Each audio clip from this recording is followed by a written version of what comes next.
Pentagon resistance to investigating DU has frustrated not only veterans, but also medical researchers. Dr. Asaf Durakovich, Army Colonel, Professor of Nuclear Medicine, and for years one of the U.S. military's chief experts on radiation poisoning, first discovered the presence of depleted uranium while examining Gulf War veterans in 1991. I received very soon after seeing those patients letters, telephone calls, and personal interviews asking me to stop that investigation. When I confronted the authorities with a statement that I was delegated by the government of the United States of America to take care of the sick veterans, they told me that my research will not be supported, and in my best interest and in the interest of my career, I should immediately discontinue that work. The individuals who have been fired include physicians that are providing direct medical care for Gulf War casualties, specifically DU casualties, and the whole mixture. Scientists that have the responsibility for cleaning up the Gulf War mess. Scientists and engineers that have the responsibility for telling and developing the Army's programs that deal with it. Very simply, they made you your expert. When you spoke up after you found out the hazards, they fired you. Colonel Durakovich also ran into problems because his test results couldn't be squared with the Pentagon's line on DU. You know who is Bernard Rosker? He is spokesman for Pentagon. He is doctor of economy. He doesn't know physics, doesn't know medicine, doesn't know biology. I was Pentagon inside man for 12 years.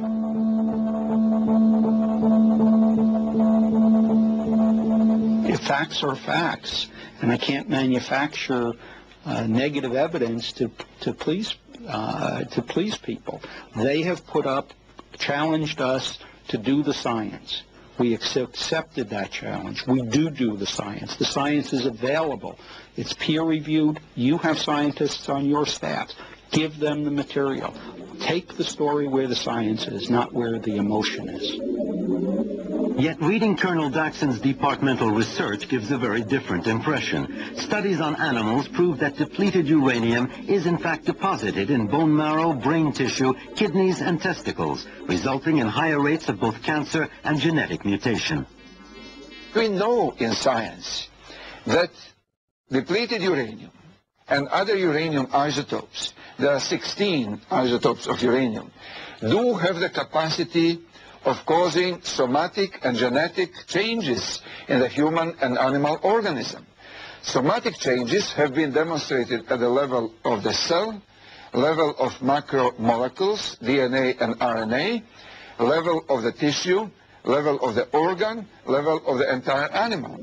Professor Durakovich pursued these experiments at his own expense, and 9 years after the Gulf War, he found excess levels of several DU isotopes in his patients, especially U-236, which generally occurs as a waste product of the nuclear fission process. Here, he presents his results for the first time. It proves that these men were in fact contaminated by DU. We have evidence that all 4 of the isotopes of uranium are present in excess in the body fluids and in the body organs of the patients who are being referred to our program. Their bodies could not eliminate uranium-236, which is unquestionably different from any natural form of uranium. These results immediately call into question 40 years of military-industrial research minimizing the effects of depleted uranium.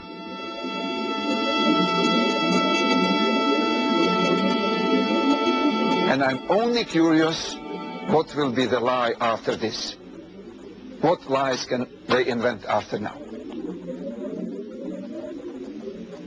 In late 1998, the Iraqi government, hoping to sway world opinion, sponsored a conference claiming that the real cause of Gulf War syndrome, which also afflicts the local population, was neither vaccines, chemical gases, nor neurotoxins, but exclusively the British and American deployment of depleted uranium weapons. I have been affected.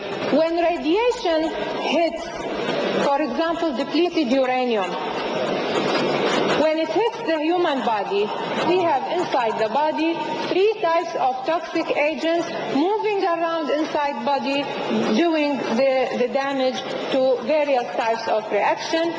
One of them is DNA, and as we will see further.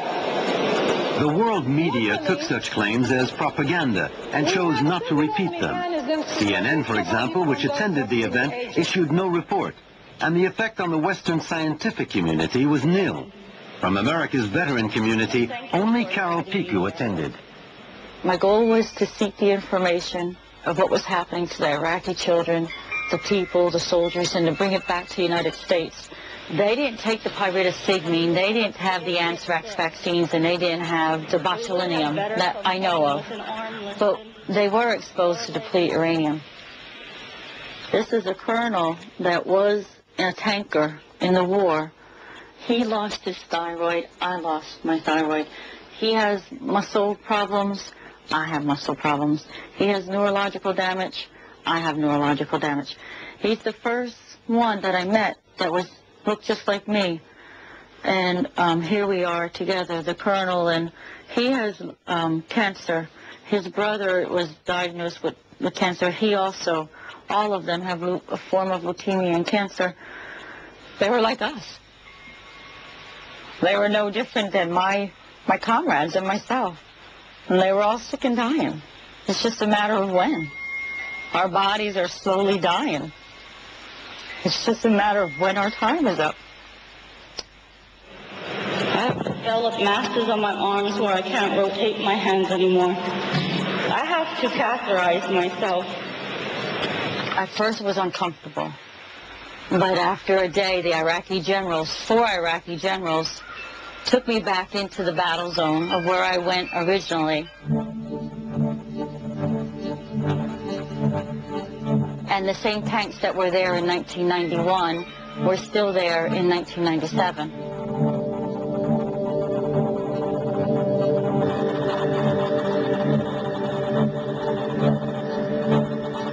I climbed on those tanks again, and I had a Geiger counter, and we took the alpha rays and the gamma rays, and we did readings to show that these areas were still highly contaminated with depleted uranium. The tower is contaminated. The reading.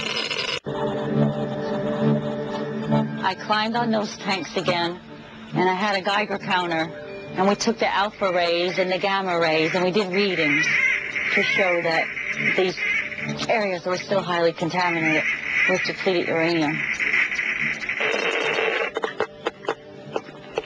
The tower is contaminated. The reading is 125 tons per second.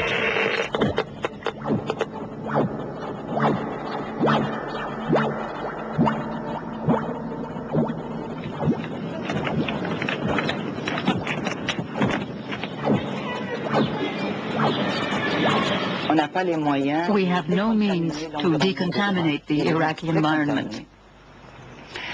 Earth, water, even the air have been contaminated by radioactive materials. Nearly 1.2 million civilians have died since the war, victims of Britain and America's 9-year embargo. Especially vulnerable have been infants and children under 5, whose immune systems have withered with the lack of food and medicine. Given the extent of the devastation, epidemiologists will now have a hard time tracing the effects of depleted uranium separately from the many other causes of death and disease.